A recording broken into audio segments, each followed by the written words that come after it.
dari Rasulullah SAW.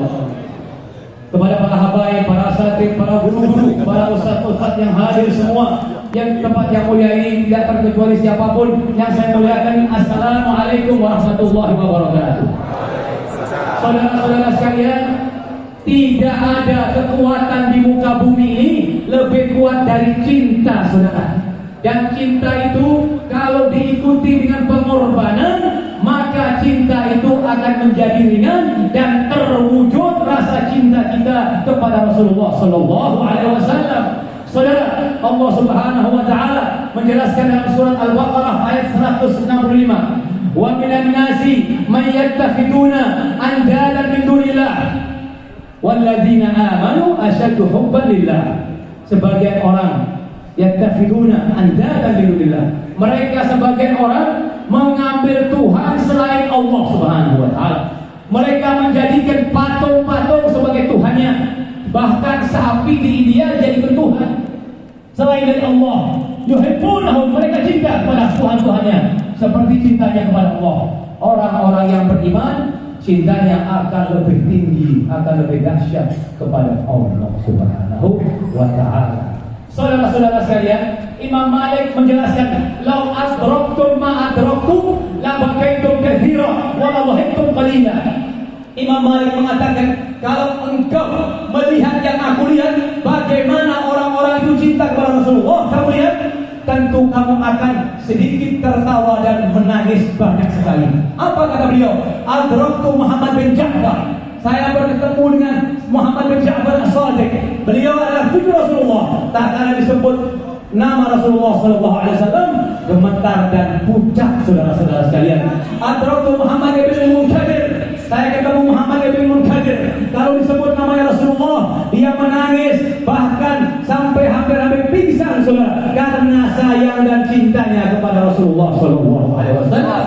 Maka dari itu, saudara-saudara sekalian, dengan cinta ini kita harus berkorban. Ta'silillah wa anta tukiru hubbahu. Kamu bermaksiat kepada Allah, tidak sholat, tidak zakat, tidak berangkat haji yang mampu, engkau mengatakan cinta kepada Rasulullah, ini sesuatu yang mustahil. Ini, lau kana hubbuka shadiqan la ata'tahu. Kalau engkau cintanya benar-benar kepada Rasulullah, tentu kamu akan mengikuti Rasulullah. Ingat saudara, beliau ini adalah kita butuhkan. Nanti kalau sudah semua orang dikumpulkan di mahsyar, orang itu kita butuhkan. Beliau itu adalah satu-satu yang akan menyelamatkan kita. Bagaimana Rasulullah mengenal kita? Ya, Rasulullah mengenal kita dengan banyak bersalawat kepada beliau. Rasulullah mengenal kita dengan kita sholat berjamaah. Rasulullah mengenal kita dengan kita meramaikan dakwah ajarannya Rasulullah Sallallahu Alaihi Wasallam. Bahkan orang-orang yang bersalawat satu hari 1000 kali, za'amat katifu katifi yaumil qiyamah, mereka nanti yang akan bersenggolan bahunya dengan bahuku pada hari kiamat. Saudara, mustahil saudara akan dapat belajar di hadapan Allah tanpa ada perjuangan, tanpa ada berusaha, tanpa ada pengorbanan. Mustahil, jangan hayal sama sekali, saudara. Semut tidak makan kecuali susah payah dia cari makan, saudara. Dan singa tidak dijadikan raja hutan kecuali dia menyerang dan dia mencari, saudara-saudara sekalian. Maka dari itu, saudara-saudara sekalian, kalau kita cinta kepada Rasulullah Sallallahu Alaihi Wasallam, tunjukkan rasa cinta kita kepada Rasulullah Sallallahu Alaihi Wasallam. Saudara, saya akan jelaskan ilmiah. Seorang ahli matematika dari Kanada, namanya Kerry Mary. Dia menghitung waktu turun surat Al-Masad, tabbat yada abi lahabin wa tab, ma aghna anhu maluhu wa ma kasab, sayasla naran dzata lahab wa imra'atuhu hammalatal hatab fi jidha hablum min masad. Dia hitung-hitung tuh. Abu Jahal, Abu Lahab, paman Rasulullah Sallallahu Alaihi Wasallam, meninggal tahun 624. Pada tahun 614 turun ayat ini. 10 tahun sebelum Abu Lahab meninggal. Kata Kermere ini, itu kesempatan. Kalau seandainya Abu Lahab beriman atau pura-pura beriman, maka akan hancur Al-Quran sampai hari kiamat. Maka akan hancur umat Islam sampai hari kiamat 10 tahun. Ternyata Abu Lahab tidak masuk Islam. Dari sini orang itu masuk Islam menyatakan bahwa Muhammad bukan dari dirinya. Muhammad adalah in huwa illa wahyun yuha. Tahun 632 ya, tahun 604 Abu Lahab meninggal. Rasulullah 632, beliau lahir tahun 571 apa itu Masehi. 10 tahun saudara. Kalau seandainya dalam waktu 10 tahun ini Abu Lahab pura-pura saja masuk Islam atau masuk Islam, maka Islam akan hancur. Tapi saudara, Al-Quran menjelaskan, tabat yada Abi Lahab wa tab. Celaka, kenapa celaka Abu Lahab saudara? Ini Ustaz sampai jam berapa selesainya ini? Terus ya? Terus Abu Lahab ini pamannya Rasulullah. Ini satu jaminan. Kedekatan nasab tidak menjadi satu jaminan dia akan masuk ke surganya Allah Subhanahu wa ta'ala. Nabi Allah Nuh, anaknya juga masuk neraka, istrinya juga masuk neraka. Nabi Allah Lut semuanya. Tapi istri Fir'aun, Asia, mereka dimasukkan ke surga dan dibangunkan di sana oleh Allah karena mengikuti, bukan kebanggaan, karena berdekatan dengan orang alim, bahkan dekat dengan Nabi sudah. Ini Abu Lahab. Begitu Rasulullah mengumpulkan orang-orang Quraisy, ayyuhal Quraisy, dia bilang, "Ma tabunnuna anni aqulu lakum bi anal air sayafiru alaikum." Kamu kira-kira saya kasih tahu sebentar lagi nih, ada pasukan di belakang wadi, di belakang gunung ini akan menyerang kamu. Percaya nggak kamu bilang? Percaya. Kenapa? Ma ja'altu kadiban minka.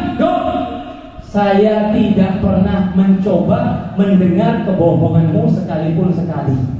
Saudara, orang bohong itu sekali cukup. Kalau sudah bohong, alas. Apa bohong itu? Bohong itu yugarribul ba'id wa yub'idul qarib. Bohong itu menjauhkan yang dekat dan mendekatkan yang jauh. Itu orang bohong. Diartikan sendiri saudara-saudara sekalian. Boleh orang bohong 3 perkara.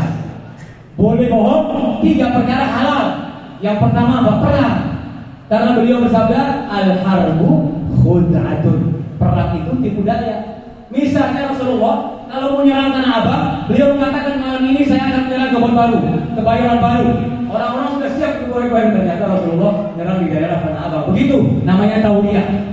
Yang kedua saudara, orang boleh bohong islahu dzatil bain. Kalau ada orang lagi berantem ibu-ibu, ada 2 orang berantem, jangan tambah dikipasin, dikomporin. Ibu-ibu tidak apa-apa bohong. Bilangin sama orang, sama musuhnya, musuhmu tadi datang sini puji-puji kamu, dia minta maaf sama kamu, nggak apa-apa. Kenapa? Karena untuk mendamaikan 2 orang yang bertikai. Jangan tambah dipanasin, dosa. Tidak boleh saudara. Ada pernah 1 orang tinggal di rumah saya hampir seminggu. Tahu-tahu musuhnya tanya sama saya, Habib, ada fulan di rumah Habib? Tidak ada saja. Tidak ada fulan di rumah. Kenapa? Kalau dia datang ke rumah mau bawa senjata, lu nggak ribet. Ini kalau Islam berkata baik, akhirnya kita berusaha untuk mendamaikan. Yang ketiga, boleh nggak diucapin? Boleh Pak ya? Bohong menyenangin istrinya. Bu, hati Bu, kalau bapak kira-kira muji-muji makanan itu kadang-kadang bohong. Bener nggak apa? Istrinya masak nggak enak, masakan. Suaminya mau makan sedikit sebelah yang plastik dimasukin. Gimana Mas? Masya Allah masakan udah. Hati-hati jangan buka rumah makan, ntar banyak kesiar orang. Wadah, nggak muat, nggak apa-apa. Iya, ibu juga tidak apa-apa. Bohong sama suaminya. Kalau begitu suaminya datang, ya Allah, saya tidak lihat tampan setampan suamiku. Padahal ya begitu. Yang membuat tampan itu adalah kecantikan dan ketampanan seseorang dari hatinya, saudara. Akhirnya Abu Lahab ini tidak bisa masuk Islam. Kata Rasulullah SAW, wahai kaumku, apakah engkau mempercayai aku kalau di belakang gunung ini ada pasukan yang akan menyerangmu? Dia bilang, benar Muhammad, saya percaya, karena tidak pernah saya melihat kamu berbohong. Apa kata Abu Lahab? Tabbata ya Muhammad, tabbata ya Muhammad, jangan percayai orang ini membohong, kata Abu Lahab. Sampai begitu pamannya sendiri. Akhirnya turun ayat tabbat yada Abi Lahab wa tab. Ma aghna anhu maluhu wa ma kasab. Tidak ada manfaat apa-apa. Uang itu bermanfaat